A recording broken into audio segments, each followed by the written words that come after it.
চীনা বিনোদন জগতের সবচেয়ে উজ্জ্বল তারকাদের একজন ঝাও লুসি।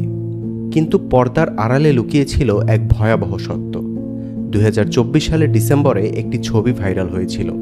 চীনা অভিনেত্রী ঝাও লুসি হুইল চেয়ারে, দুর্বল এবং অসহায়। এই 26 বছর বয়সী তরুণী, যিনি হিডেন লাভ এবং লাভ লাইক দ্য গ্যালাক্সি এর মতো ড্রামায় লাখো মানুষের হৃদয় জয় করেছিলেন, হঠাৎ করেই হাসপাতালের বিছানায়। কি ঘটেছিল ঝাও লুসির জীবনে? কেনই বা তাকে অভিনয় জগৎ ছাড়তে হচ্ছে? 1998 সালে জন্ম নেওয়া ঝাও লুসি প্রথম পরিচিতি পান 2017 সালে Secret of the Three Kingdoms ড্রামায়। কিন্তু আসল সাফল্য আসে 2020 সালে the Romance of Tiger and Rose দিয়ে। এই ড্রামা তাকে রাতারাতি তারকা বানিয়ে দেয়। উইবো থেকে 3 বিলিয়ন হিট পায় এই ড্রামা। এরপর একের পর একটা হিট ড্রামা। 2022 সালে লাভ লাইক দ্য গ্যালাক্সি, 2023 সালে হিডেন লাভ, যা নেটফ্লিক্সে গ্লোবাল হিট হয়েছিল 9 পয়েন্ট রেটিং নিয়ে। মাত্র 5 বছরে ঝাও লুসি হয়ে উঠেছিলেন চীনা বিনোদনের অন্যতম জনপ্রিয় মুখ। ঝাও লুসি এর ফ্যান বেস ছিল বিশ্বব্যাপী।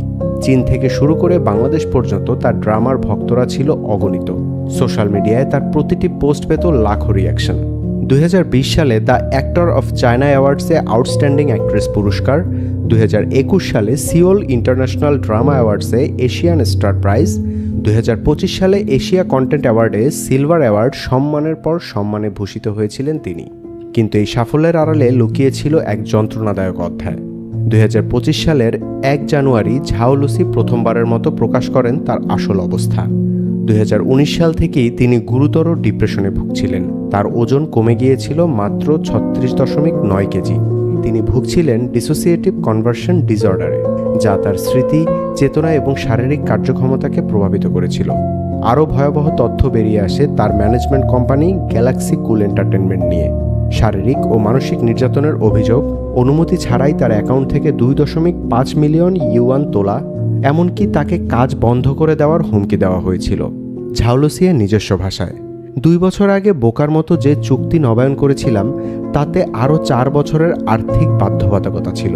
অসুস্থতার কারণে কিছু ব্র্যান্ড এন্ডোর্সমেন্ট বাতিল করতে বাধ্য হয়েছিল, কিন্তু সেই বিলের দায় এখন আমার উপর চাপিয়ে দেওয়া হচ্ছে। আলোচনা ছাড়াই আমার স্টুডিও থেকে টাকা নেওয়া যায়? আমার টিম ভেঙে গেছে, সবাই পালিয়ে গেছে, আর শেষে আমাকেই টাকা দিতে হবে। তারা বলছে আমাকে ব্যান করে দেবে। কিছু পোস্ট না করতে এটাই সমাধান? ঝাও লুসির এই প্রকাশনার পর বিশ্বব্যাপী ভক্তরা তার পাশে দাঁড়ান। Justice for Zhao Lucy hashtag trend করে বিশ্বজুড়ে। তার রিহ্যাবিলিটেশন ব্লগ 23.6 মিলিয়ন ভিউ পায়। 2025 সালের জানুয়ারিতে প্রথমবারের মতো জনসম্মুখে হাজির হন তিনি। ভক্তদের আশ্বস্ত করে বলেন, আমি ভালো আছি, আমার ওজন 8 জিন, প্রায় 9 পাউন্ড বেড়েছে। কিন্তু ডাক্তাররা বলেছেন তার সম্পূর্ণ সুস্থতার জন্য আরও 3-4 মাস সময় লাগবে। ঝাও লুসি অভিনয় জগৎ থেকে অবসর নেওয়ার কথা কখনো বলেননি, বরং ধীরে ধীরে কাজে ফিরেছেন। 2025 সালের আগস্টে তিনি তার এজেন্সির বিরুদ্ধে প্রকাশ্যে বিদ্রোহ ঘোষণা করেছেন। তোমাদের আমাকে ব্ল্যাকলিস্ট করতে হবে না, আমি নিজেই চলে যাচ্ছি। এখন তিনি মানসিক স্বাস্থ্য নিয়ে সচেতনতা বৃদ্ধির কাজে নিয়োজিত। ভি ব্র্যান্ডের সাথে মিলে মেন্টাল হেলথ ফাউন্ডেশন গড়ার পরিকল্পনা করছেন। তার গল্প শুধু একজন তারকার সংগ্রামের গল্প নয়, এটি চীনা বিনোদনের শিল্পের অন্ধকার দিক এবং মানসিক স্বাস্থ্যের গুরুত্ব নিয়ে একটি জাগরণী বার্তা। ঝাও লুসির যাত্রা এখনও শেষ হয়নি। তার সাহস এবং সততা লাখো মানুষকে অনুপ্রাণিত করেছে। এই তরুণী প্রমাণ করেছেন যে সাফল্যের চেয়ে মানসিক স্বাস্থ্য বেশি গুরুত্বপূর্ণ, আর সেই সাহসী পদক্ষেপই তাকে করে তুলেছে একজন প্রকৃত হিরো।